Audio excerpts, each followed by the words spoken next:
નમસ્કાર દર્શક મિત્રો, @ગુજરાતમાં આપનું સ્વાગત છે। હરિયાણાથી લઈને યુપી તેમજ ગુજરાત સુધી ભારતીય જનતા પાર્ટી ચૂંટણીની પ્રક્રિયામાં વ્યસ્ત બની છે। આ અંગે બેઠકોનો દોર પણ ચાલી રહ્યો છે।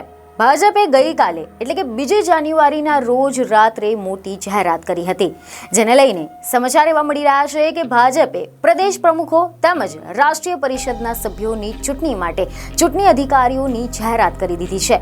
આ ચૂંટણી અધિકારીઓમાં લગભગ તમામ મોટા દિગ્ગજ નેતાઓનો સમાવેશ થાય છે અને આ દિગ્ગજોમાં ગુજરાતના પૂર્વ મુખ્યમંત્રી વિજયભાઈ રૂપાણીને ફરી એકવાર મોટી જવાબદારી સોંપવામાં આવી છે। વિજય રૂપાણી પાડોશી રાજ્ય રાજસ્થાનના ભાજપ અધ્યક્ષ માટેની ચૂંટણી પ્રક્રિયામાં મહત્વનો મોટો રોલ ભજવવા જઈ રહ્યા છે।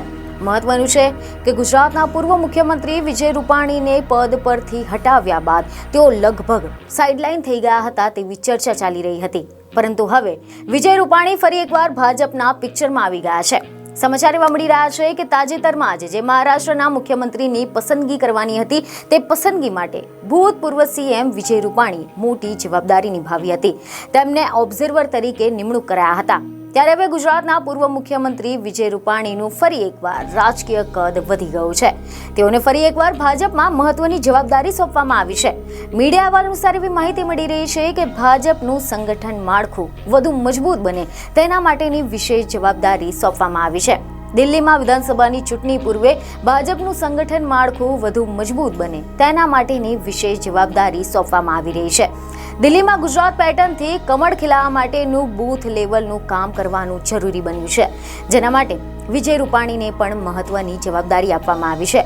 વિજય રૂપાણી હવે રાજસ્થાનના ભાજપ અધ્યક્ષ માટેની ચૂંટણી પ્રક્રિયા હાથ ધરશે। તેઓ રાજસ્થાનના રિટર્નિંગ ઓફિસર તરીકે નિયુક્ત કરવામાં આવ્યા છે।